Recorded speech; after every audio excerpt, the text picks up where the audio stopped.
আপনারা কি জানেন আমার বন্ধু একটা প্রেম করছিল। একদিন তার প্রেমিকা বলতেছে, এই শুনো, তোমার সাথে কিছু জরুরি কথা আছে। তখন আমার বন্ধু বলতেছে, আচ্ছা ঠিক আছে, বলো। তখন মেয়েটা বলে, আমি আসলে বিবাহিত।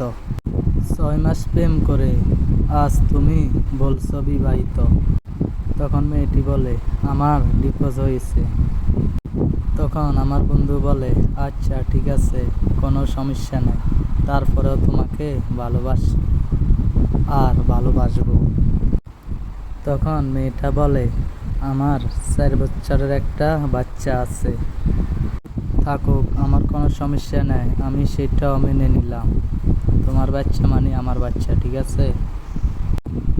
তখন মেয়েটা বলে, আমি তোমাকে বলছি না আমি স্কুলে পড়াই। আসলে আমি স্কুলে পড়াই না, আমি মানুষের বাসায় বাসায় কাজ করি, কাজের সেরি। তারপর আমার বন্ধু বলে, থাকক, তুমি তো কাজ করো, তুমি তো আর চুরি করো না, আমার তাতেও কোনো সমস্যা নাই, তুমি কাজ করো, আমি তাও তোমাকে মেনে নিলাম, কারণ তোমাকে অনেক ভালোবাসি, বুঝছো। তারপরে মেয়েটা বলে, ভাইয়া, আমি আসলে মেয়ে না, আমি একজন ছেলে। তারপর তো আমার বন্ধু এই কথা শুনে তার হুঁশ উড়ে যায়। কয়, কি, আমি এতদিন একটা ছেলের সাথে প্রেম করছি? তার মানে বন্ধুরা, তোমরা কি বুঝতেছ যে অনলাইনে কোনো সময় কারোর প্রেমে পড়বা না, ফেসবুকে বিশেষ করে, যাই হোক, অনলাইন তো বুঝো, অনলাইনে কোনো সময় কারোর সাথে প্রেম করবা না।